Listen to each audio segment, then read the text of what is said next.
You're listening to Ask When, the podcast. Folks from all walks of life talk about their daily hustle and bustle, living and celebrating life, sharing tips on becoming champions, especially for those who are muscling mental and physical disabilities. Ask When, the podcast, with your host who has mustered over 30 years living with cerebral palsy and going strong. Author and cerebral palsy advocate Wynn Charles. Ask When, the podcast starts right now.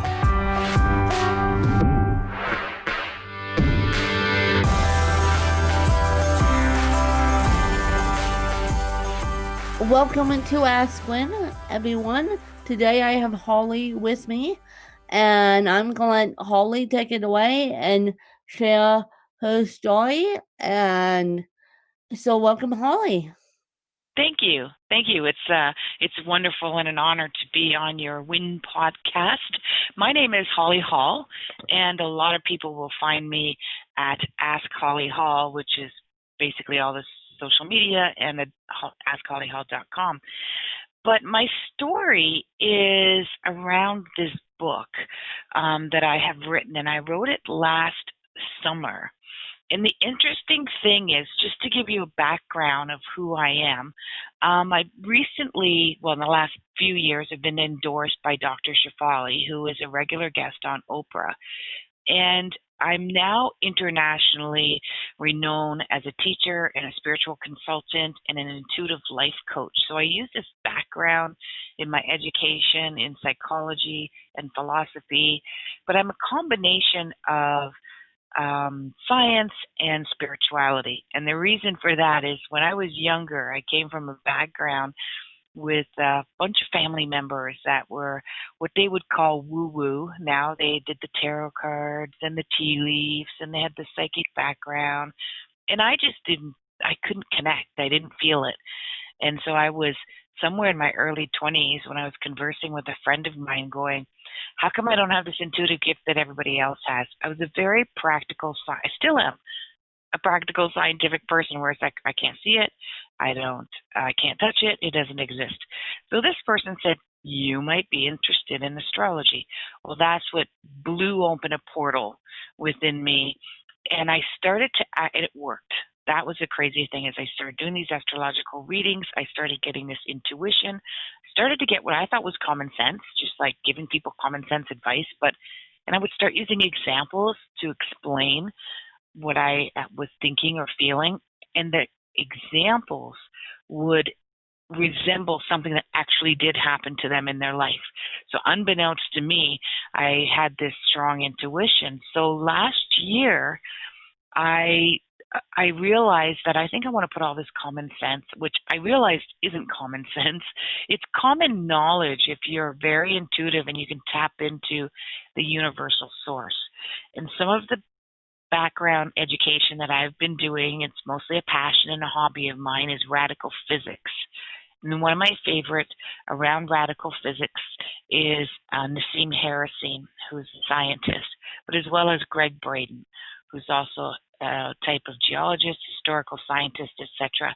So there is a lot of science about how we're connected to the universe, how we're connected to source, whatever you want to call this. And there's a need, just like Mother Nature has, there's a very strong need for balance. So here we are in this COVID time in the spring of 2020.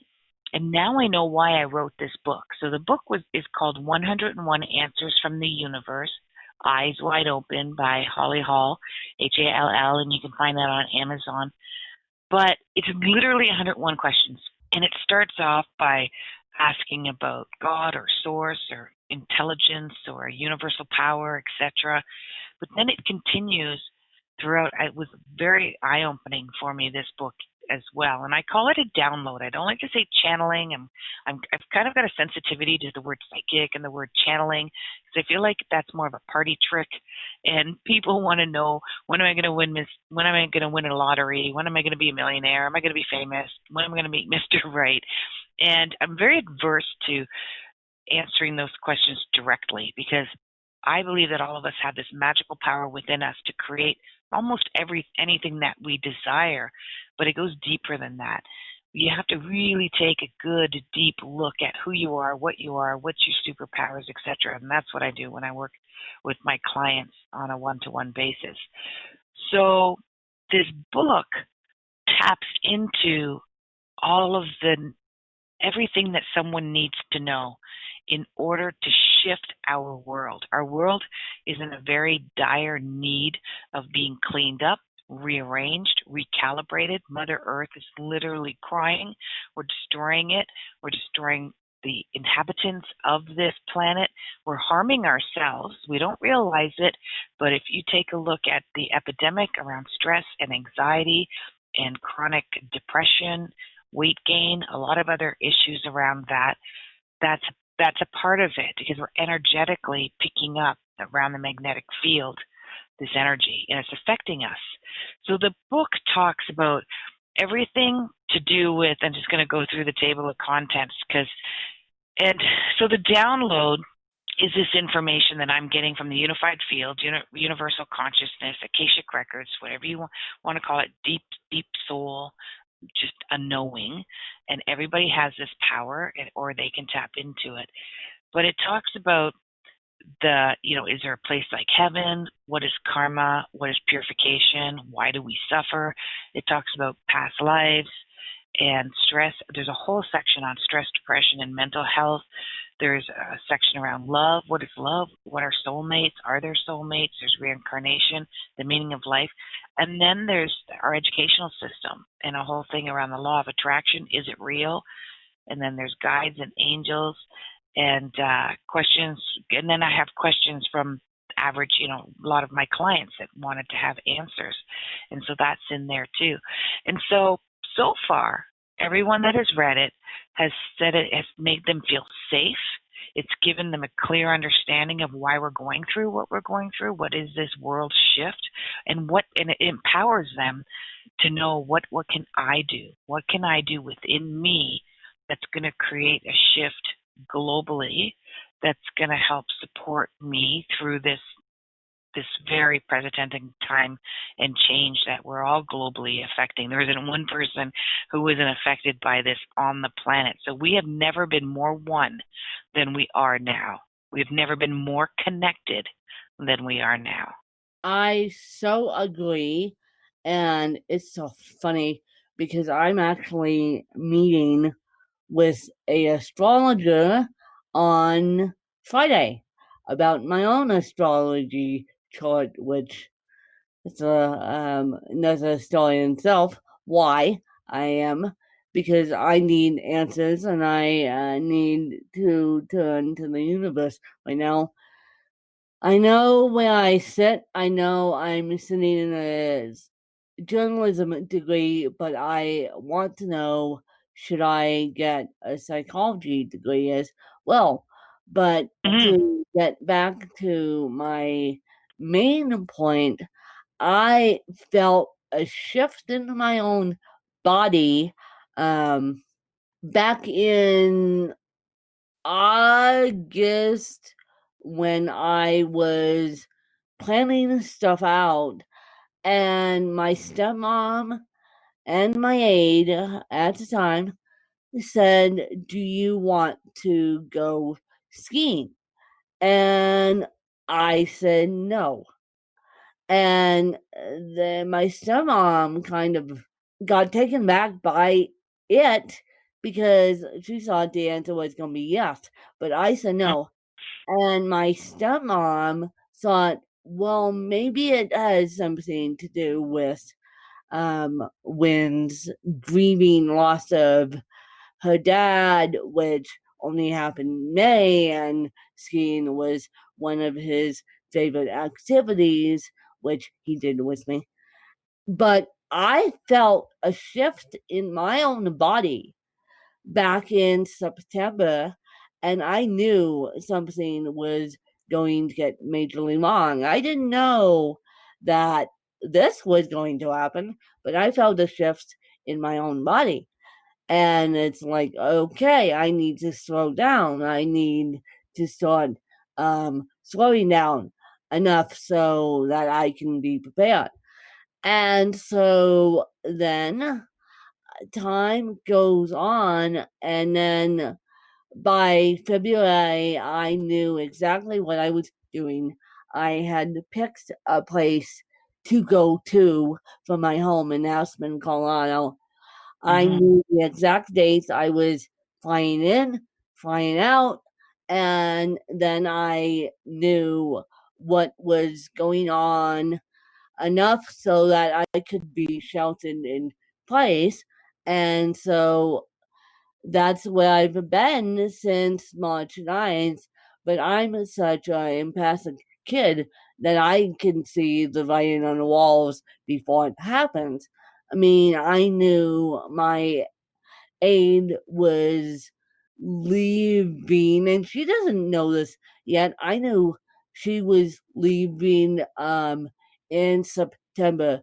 She resigned in October. Wow. And so the lighting on the walls, I could just see it. You could see it. You could feel it.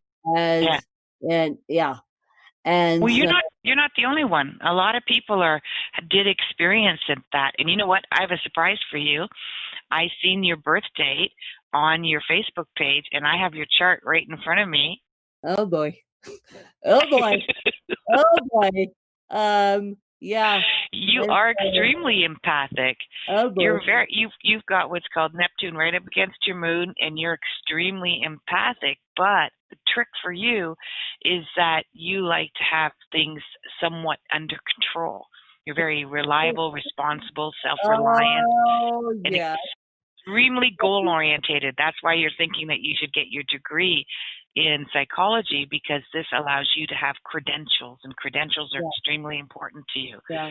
And but you don't need it, because you're a teacher. You are an innately a born teacher, which means you pass on information, you give information, you share information. So this podcasting thing is right up your alley. Yeah. Yes, because I came out of the education field. I actually got laid off because of everything that was going on. And when people, I have realized this, when people don't give me a plan, I say bye. I'm going on my own merry way, and that is just me. And and my aide, when she gave her 2 weeks notice, she sat me down and said, and I'll never forget it. She sat me down and said, "When I have news for you," my first response was I started to cry. My second response was I'm sorry, due to I saw that that everything that went on, I knew since September this was going to happen. And my third response was, let's find another person. And that third response, it took me 24 hours to understand the whole concept of aid changeover. And this was right after my dad died too. And so by that, yeah, she gave me the news on that Wednesday. Wednesday. By that Monday, I had turned them out enough so that I was looking on care.com for aid, and she came up and caught me, and she goes, "What are you doing?" And I'm like, "I'm looking for aid to replace you." And she's like, "Well, that's one way to do it. I give you bad news on a Wednesday, you take 24 hours to process it, and then you're perfectly fine with the news. You're moving on to find another person." And so, and that's always how I've always been. I've always taken news. It's taken 24 hours for me. That's your pattern. 24 hours. And it's even good news, even bad news, even okay news. No, I woke up when the day my father died, I woke up at 5 a.m. looking for my dad because I knew something had You've got that sixth sense. So I looked at my phone, saw a phone number, and didn't pick up the phone. That phone number, I remember the time that phone number called me. That phone number called me at 4 a.m. and that phone number was associated with the rehabilitation center he was at. And the reason why they called me is because he was going into cardiac arrest, and I was half asleep. I didn't even pick up the phone due to they called me on a different phone number, and I woke up at 5 a.m. saying, "Where's my dad? Where's my dad? Where's my dad?" And I bet you it's challenging for you to go into a hospital too because of that psychic energy. I was 4 hours away from him. I was up here. I wasn't even around him, but I knew something was wrong. And then my stepsister called me at 6 a.m. I'm like, what? And she goes, I didn't mean to call you and I started screaming at my aide. And I said, I remember exactly what I said. I'm the next of kin. I need to find my dad. My aide was looking at me like I was half crazified. And the funny thing is, she is a Cancer too. So the two of us combined were looking for answers and figuring it out. And by the time 9 a.m. hit, we knew what was going on. By the time my aide got back here, she just started. I remember her standing in the kitchen cooking like a mad woman because she wanted to help everyone that walked in to check on me. She wanted to help me. So Cancers to a fault want to help. And it's like, oh boy. So give me 24 hours to process news and then I can handle it. But people don't know that when they give me news, I need 24 hours to process it and then I'll deal with it to the best of my abilities. Yeah. Well, see, that allows you take your intuition and you take that gift, that very creative gift that you have, and then you like to be able to put it in a box. You like to have some sort of control over it. So yeah, you get that 24-hour window to make sense of it, to quantify it, to qualify, to know what you're going to do with it. People like you make great self-employment. You do very well in self-employment. You do better in self-employment than working for other people. That's what I'm coming to find out. I'm a better self-employer than I am working for other people because I don't like to be told what to do. When people yell at me and I'm like, okay, don't yell at me. Don't watch me like a hawk. And that's the problem. You're not the boss of me. That's the problem with me getting a journalism degree. I have another friend helping me, and I'm like, okay. I am like, don't watch me like a hog. You can tell me something, but then leave me alone so I can do it. And once people leave me alone, I'm perfectly fine. And so it's so funny you say that because cancers are like that. We hate full moons. That's another long Very story. sensitive to full moons, yeah. And the thing is, though, is you have a lot of Capricorn in your chart. It's not just Cancer. You're born in Cancer, but the rest of your chart is Capricorn and Gemini. And so that Capricorn is a take-charge personality. You don't need somebody to babysit you. You got it all under control. Really. Yep. And I have, because I know I sit on the cusp of Gemini and Cancer, but I didn't know up until today, you guys, I didn't know that I have Capricorn in my Very strong chart. Capricorn. No. I would love to have a conversation with your mom because I bet you it was very hard to give you rules and regulations when you were a child. Yeah, well, You didn't want anybody to be the boss of you.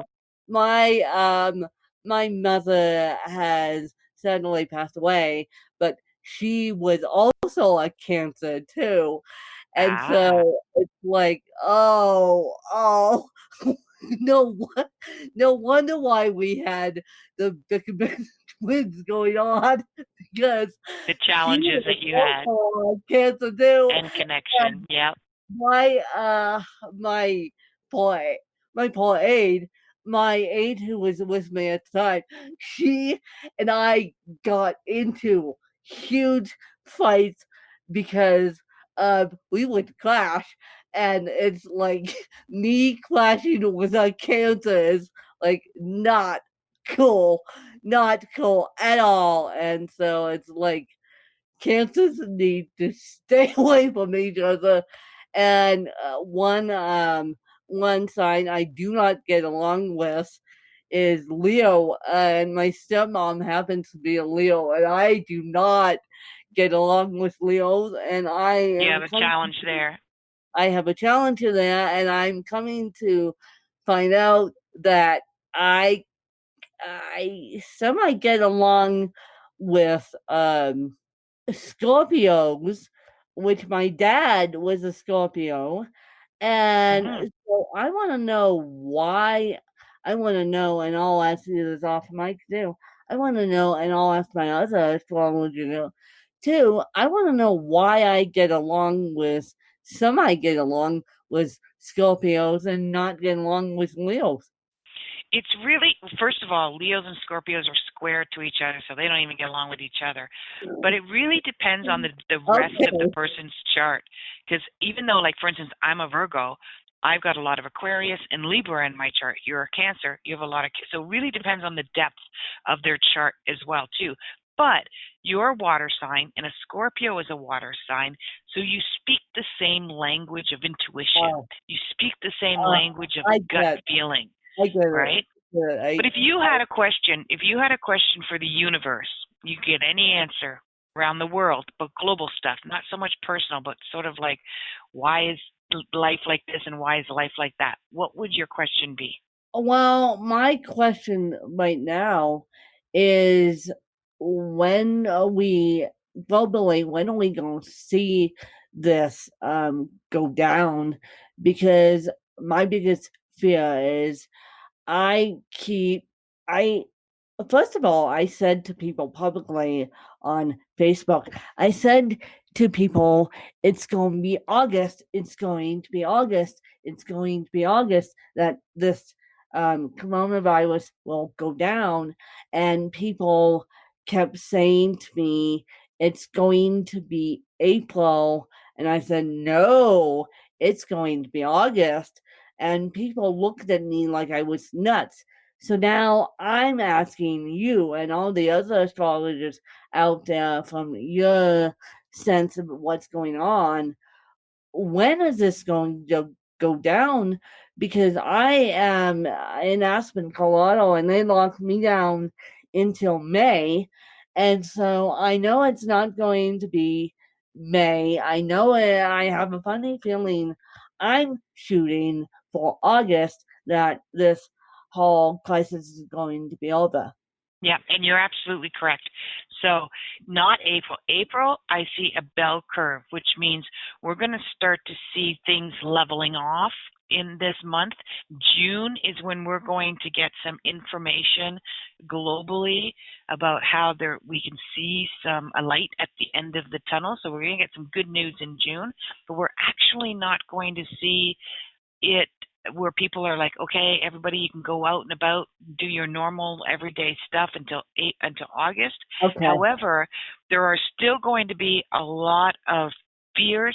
There's still going to be a lot of industries and there's still going to be a setback on how much people are going to get out and consume and go to restaurants and stuff like that until November, December. And Okay. that is not a bad thing. I know that's challenging for people who have businesses, but and this is very apparent in my book, 101 Answers from the Universe, which you can get on Amazon. And if we don't adhere to creating and making certain changes, the universe or Mother Nature is just going to slam dunk us with something else. Yeah. Because we need to wake up. We Yeah, need to we need shift. to wake Look up. at what's going on in the world. Look at how much there's no more carbon. There's very little carbon footprint now. The skies are clearing over China. In India, they can see the mountains for the first time because there's no LA. smog. Too, and San Diego. San Diego is beautiful. Salt Lake City, even though they had an earthquake, thank you very much, at the beginning of the thing, Salt Lake City is getting more and more beautiful. So yeah, the Mother Nature decided to give us all whack in the head. And as I said, I found a shift in my own body back in August that something huge was coming, and me being the empathic that I am, I decided to slow down, and I have never, ever, ever had that ever in my life unless I've been incredibly sick and in a hospital. Um, I had never had the intuition to slow down, so much so that I didn't want to go out to do activity that I loved, which is skiing and, well, pardon me, snowboarding, but still out on the mountains. And I knew what was going on, and when you have to prepare. And you know what, though? In August and September, this is how connected you are. That's when I started to download and write my book. Well, yeah, I And knew. that's exactly because I knew something was going on. And the universe said to me, you have to have this out by January 1st.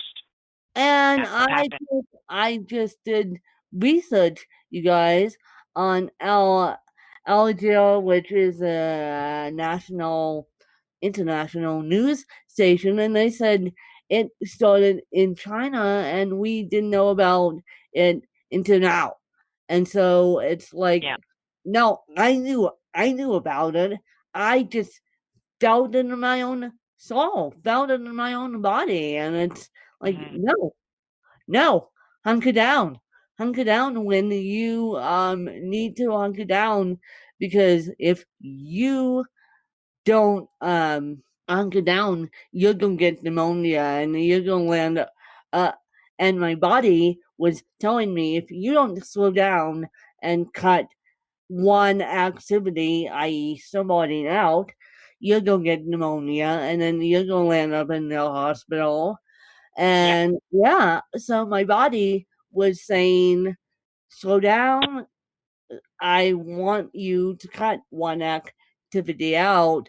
And when the ski out here closed, I'm like, well, it's a good thing I said I'll take the ski season off. And so many people said, when you love skiing, why are you taking the ski season off? And my excuse was because of my dad. I didn't want to tell anyone that I well, this is how cancer goes. Cancer hides stuff until they break, and then cancer will get in a really bad head space, and then break. And so I didn't want to tell anyone in December that something was going to happen, and people were going to be out of jobs and losing their minds. And so I just said, I need to take the time off to grieve my dad. Yes, of course. Absolutely. But at the same time, I knew there was a bigger picture going on. Absolutely. Yep. And that's why I wrote the book, so that people can see the bigger picture, understand the bigger picture, and co-create with the changes that are happening. Yep, and you need to co-create with the changes that are happening, you guys. And I appreciate you sharing your story, Holly. And Thank Holly, you. where can people find you? Where can people Thank you. find So, you? And where can people get a hold of you if they choose to do so? yeah, so they can find me at askhollyhall, HALL.com. They can also find my book at 101 Answers from the Universe on Amazon, or 101answersfromtheuniverse.com, and Ask Holly Hall on Facebook, Instagram, LinkedIn, Twitter. It's all Ask Holly Hall. Yep. And so I hope that you enjoyed this episode. And trust me, you guys, if you want to learn something new, learn about astrology, because astrology will save you big time if you know about your own body, and if you know how your body reacts, and if you know what's going on. Astrology will save you big time. And I just hope that by August we can see the light at the end of the tunnel. But for right now, you guys, stay safe, stay happy, stay sane. And Holly, I definitely appreciate you coming on. And I hope you guys enjoyed this episode. And I'll catch you guys later. Bye, you guys.